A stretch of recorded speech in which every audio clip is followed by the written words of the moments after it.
I think that people assume that women's art is cared for in the same way men's art has been historically, and that is not true.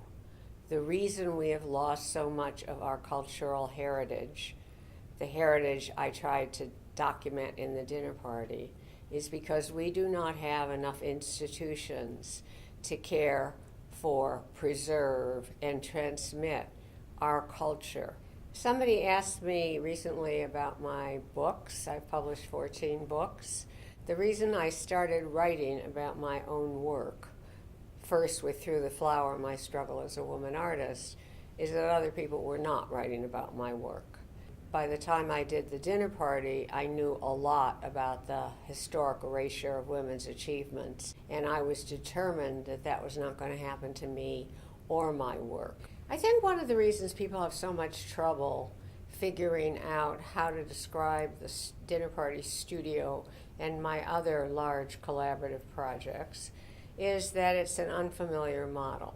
The studio was structured according to feminist principles. What does that mean? It means every voice is important. And so when we would have our Thursday night potlucks, we'd go around the table, everybody would speak. If they didn't feel comfortable speaking, they could either pass or they could have the circle come back to them. But everybody got the sense that what they thought and what they had to offer had value. And that is not the experience of most people in the world. The ideal world, men and women and people of all gender determination, race, religion, ethnicity, geography, living on the planet together in peace, harmony, and justice, and the same for other species, having the right to live their species' lives unimpeded. How far are we from that goal? As long as the Museum of Modern Art is basically the Museum of Men's Art, with a few women and artists of color added on for salt and pepper, there is a burning need, not only for the National Museum of Women in the Arts, but for other institutions dedicated to preserving women's culture.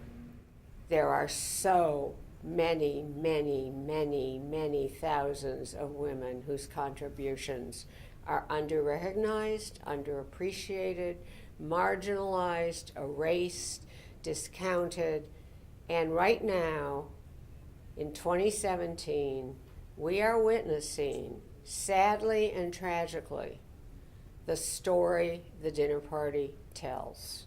I live in a very small town in New Mexico, and there's this little small local paper.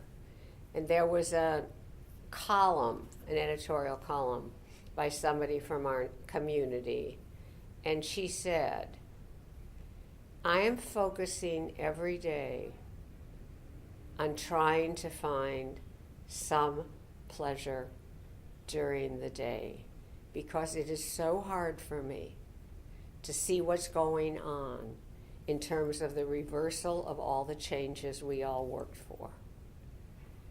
So each day I try to find something worth living for, or I will go mad.